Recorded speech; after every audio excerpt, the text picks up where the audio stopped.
Então, isso é muito curioso e é por conta disso que ele fala que o trauma está no sistema nervoso, na forma como o sistema nervoso recepciona essa, esse elemento, né, esse evento, e não especificamente no evento. E ele fala, então, palavras dele, trauma é tudo aquilo que acontece precoce demais, rápido demais ou intenso demais. Então, precoce demais, no momento, por exemplo, no início da vida, nos primeiros anos de vida, onde nós não temos quase nenhum recurso construído para lidar com eventos estressores. Então, uma criança de 2 anos vai lidar com um afastamento dos pais, diferente de um adolescente de 15, diferente de um adulto jovem de 25, diferente de outro de 40. Então, a precocidade da experiência, no momento de elevada vulnerabilidade do sistema nervoso, no momento de elevada dependência do vínculo, e no momento onde não se tem recursos construídos quase nenhum ou nenhum para lidar com uma experiência difícil, com uma experiência terrível, e mesmo às vezes uma experiência não tão terrível, mas difícil para uma criança de pouca idade, isso tem um potencial para se transformar em traumatização. Então, trauma é tudo aquilo que acontece precoce demais, mas também rápido demais, como num acidente de carro, eu nem vi o que estava acontecendo, ou como num assalto que de repente tudo mudou na minha vida, né? Ou intenso demais, como numa experiência de choque intenso, como num sequestro relâmpago em que alguém fica algumas horas, né? Sobre a mira de um revólver ameaçador, enfim. Então, ele vai agrupando essas experiências a partir dessas informações. E essas experiências ele chamou de traumas de choque. Tem um choque ao lidar com essas experiências. Mas nós vamos entender melhor o que é esse choque também. Mas existem também sim, desculpe. Então ele categorizou, agrupou essas experiências traumáticas em traumas de choque e em traumas de desenvolvimento.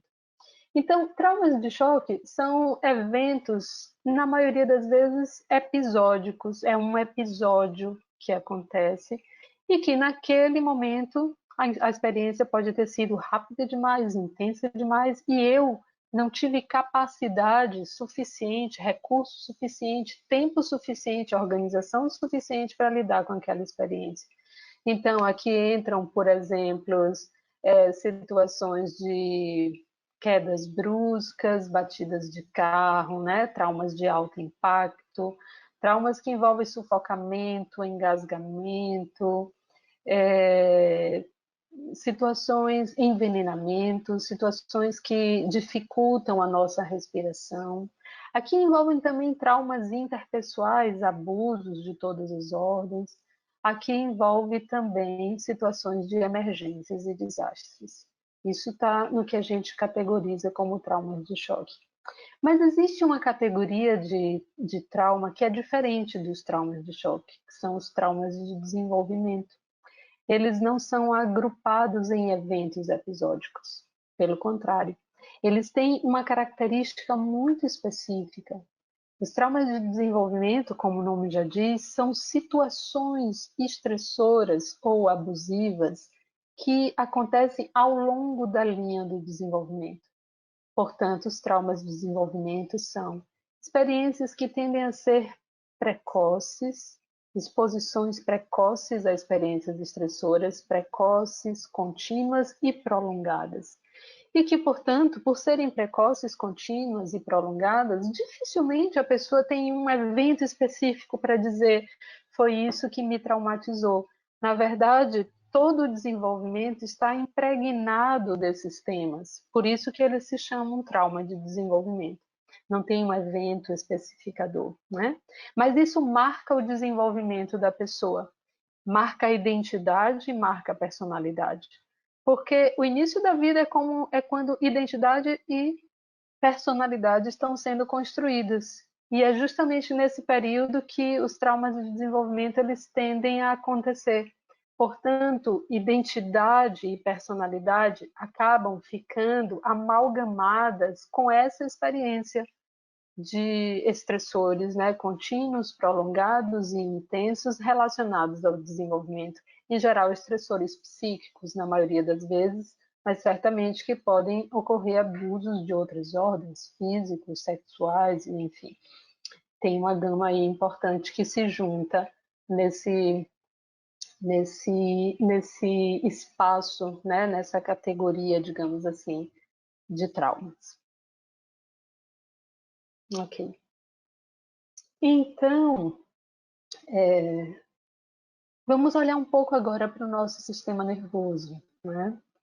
Tem aqui uma figurinha que separa nosso cérebro em pequeninos compartimentos, em 3 compartimentos.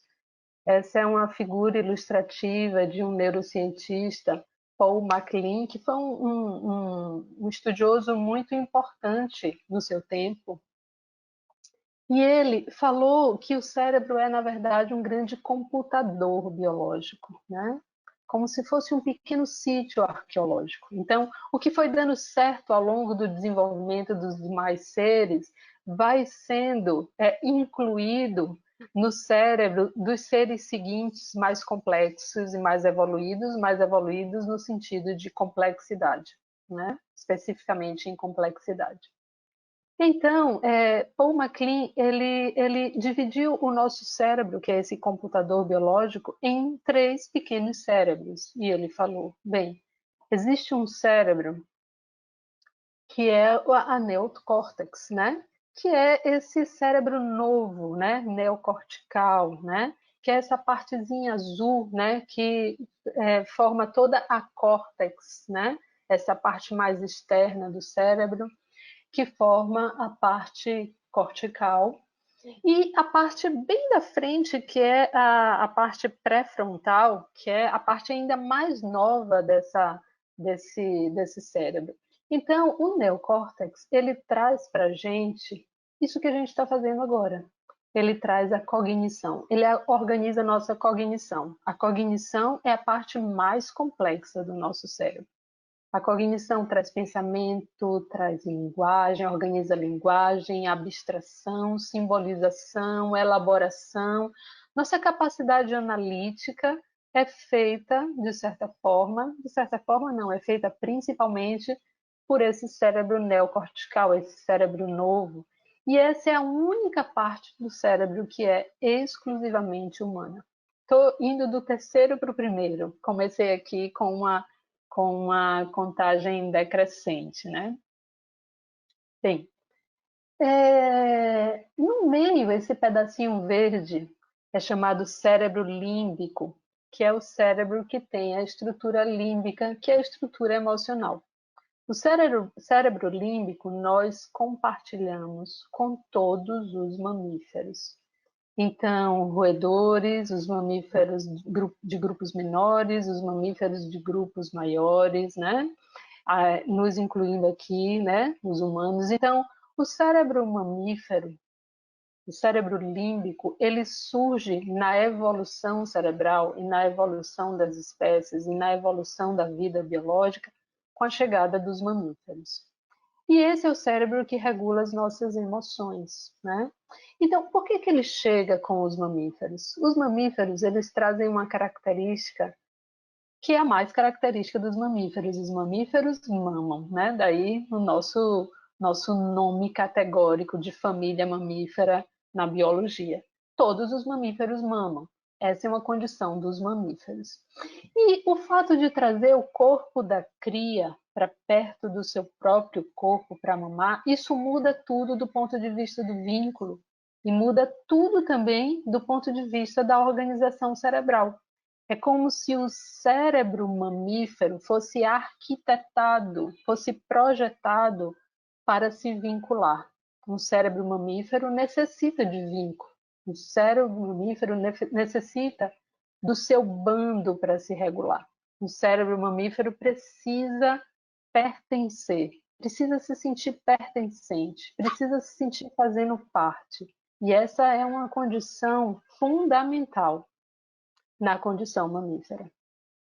Então, como o cérebro límbico, Carla, eu ouço alguma coisa? Você prefere que eu pare? Precisa fazer alguma pergunta? Alguém tem alguma pergunta? No chat você ainda não tem nenhuma pergunta. Acho que você pode prosseguir. A não ser que alguém Ok. tenha alguma pergunta e não tenha expressado, nem por escrito. Alguém tem alguma Ok, pergunta, alguma dúvida até o momento? Não, acho que você pode prosseguir. Eu ok, queria fazer uma ok. pergunta, Flávia. Sim, Flávia. Quando você fala do choque, do trauma de choque de desenvolvimento, o de desenvolvimento, ele é mais difícil de ser tratado e curado por conta de ser uma coisa que é mais constante, ela vai, assim, é de desenvolvimento, a pessoa vai evoluindo na linha da vida e convivendo com aquilo? Eu diria que ele é mais complexo. Ele exige uma complexidade bem mais refinada no manejo e no curso do tratamento. Sim, sim. Ele tem especificidades e tem marcadores mais complexos. E é Isso fácil responde. perceber, assim, no diagnóstico, tem diferenças muito marcantes, então, para você identificar se é um trauma de choque ou de desenvolvimento, né? Tem diferenças e tem marcadores para que a gente possa ir identificando. E olha, vou lhe dizer uma coisa: trabalhando com experiência somática, tem situações que nem a própria pessoa declara que existe. O nosso cérebro, eu vou falar um pouco sobre isso, ele não guarda só o que a gente declara, né? Quem declara é o neocórtex. Mas o nosso cérebro, eu vou entrar já já nesse pedacinho, tem muitas informações não declaradas, tem muitas informações dentro do que a gente chama de uma memória que é procedimental, procedural, inconsciente, e que muitas vezes essa memória nos visita nas sessões e traz informações importantes, né? Então, sobre a sua pergunta, sim, é possível identificar marcadores de choque, marcadores de desenvolvimento, e os traumas de desenvolvimento, eles têm um curso e um tratamento certamente mais complexo do que um evento episódico, justamente porque o evento episódico é um evento. E o trauma de desenvolvimento, ele é uma extensão contínua de muitos eventos. Ok, eu posso continuar? Ou você quer fazer mais alguma pergunta? Não, obrigada, Solana. Nada. Então, o cérebro límbico, que é esse cérebro emocional, quando ele surge, ele traz algo que não existia até então no cérebro de outros animais. Pela primeira vez, a gente está falando aqui de emoções, a gente está falando de regulação emocional, a gente está falando de memória. A memória surge junto com as emoções. Daí a tonalidade afetiva das memórias. Vejam, já dá aí para a gente começar a fazer encaixes. A memória é um aparato do sistema límbico. Então, o substrato da memória é quase que em sua maioria emocional. Certamente que tem informações cognitivas na nossa memória, né? De coisas que a gente armazena do nosso conhecimento, mas o substrato da memória é basicamente emocional. Então, esse cérebro traz memória, emoções e regulação emocional. Então, aqui começa também, no cérebro límbico, todo o processo de aprendizagem. Os mamíferos cuidam das suas crias, diferente dos répteis que não cuidam. Então, os mamíferos ensinam as suas crias como comer, como caçar, como se proteger, como se acalentar, como se regular. Então, a memória e as emoções participam ativamente desse processo de aprendizagem. Então, a aprendizagem, na verdade, ela decorre desses processos emocionais e desses processos de memória. Bem, e esse pedacinho vermelho é o primeirão de todos, né? Eu comecei do mais novo para o mais velho, para o mais antigo. Então, esse pedacinho vermelho, ele é ainda mais antigo. E nós compartilhamos o tronco cerebral com todos os répteis. Todos os répteis têm um cérebro reptiliano, digamos assim. Então, Paul MacLean, ele organizou essas três estruturas e ele chamou de cérebro reptiliano, cérebro límbico e um cérebro exclusivamente humano, que é o cérebro cortical. E o cérebro reptiliano, na neocórtex, ela fala através da cognição. O cérebro límbico fala através das emoções. E o cérebro reptiliano mais arcaico, ele fala através das sensações, ou seja, ele fala através do corpo. Sensação é uma linguagem exclusiva do corpo. Então, eu posso falar agora aqui para vocês, alguém pode falar assim, nossa, eu estou me sentindo muito satisfeita. Ok, satisfeita é um estado emocional, mas como é que o seu corpo traduz sua satisfação em termos somáticos, né? Então, como é que eu posso traduzir um estado emocional pela linguagem do corpo? E eu posso dizer, eu sei que eu estou satisfeita quando eu tenho um sentido de ampliação no meu peito, quando as minhas pernas estão leves, quando eu me sinto muito mais leve. Então, eu estou traduzindo uma emoção, um sentimento, numa linguagem mais sensorial. Esse é o cérebro reptiliano. É o cérebro reptiliano que fala assim, tem, e parece que tem um bolo na minha garganta. Nós sabemos que não tem um bolo na garganta, né? Mas a sensação do bolo, parece que eu não consigo engolir. Nós sabemos que vamos conseguir engolir, mas a sensação que está no corpo, essa é uma experiência desse cérebro. E esse cérebro, ele traz respostas autonômicas ou fisiológicas. Tudo que é do nosso comportamento involuntário, autonômico, fisiológico, tudo aquilo que não responde a um controle cortical, é uma resposta ou é uma função desse cérebro. Então, respiração, batimentos cardíacos, transpiração, regulação da pressão arterial, regulação da temperatura do corpo, estados digestivos, né? Estados excretores, né? A excreção via sistema intestinal. Então, essa é a linguagem, esse é o espaço, né? E as funções desse sistema reptiliano. Então, eles têm funções de autopreservação. Tudo que está relacionado a fome, sono, sexualidade, né?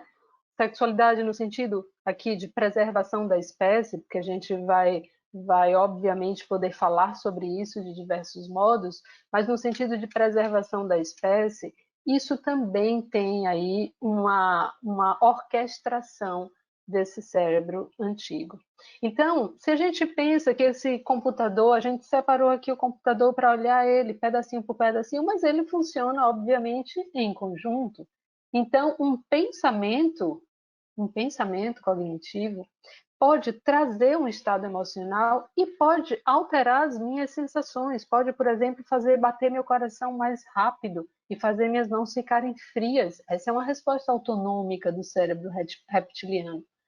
Então, se eu penso algo e me dá medo, toda uma resposta fisiológica vai se apresentar no meu corpo. Se eu penso algo que me traz alegria, prazer, né? Se eu penso cognição em algo que me traz alegria e prazer, estados emocionais, esse estado emocional decorrente desse pensamento vai mudar a minha fisiologia. E pode ser que eu sinta o meu peito muito mais leve, minha respiração fica muito mais tranquila e espaçada. Então veja que esses 3 computadores, na verdade, é um só computador, completamente interligado e conversando entre si.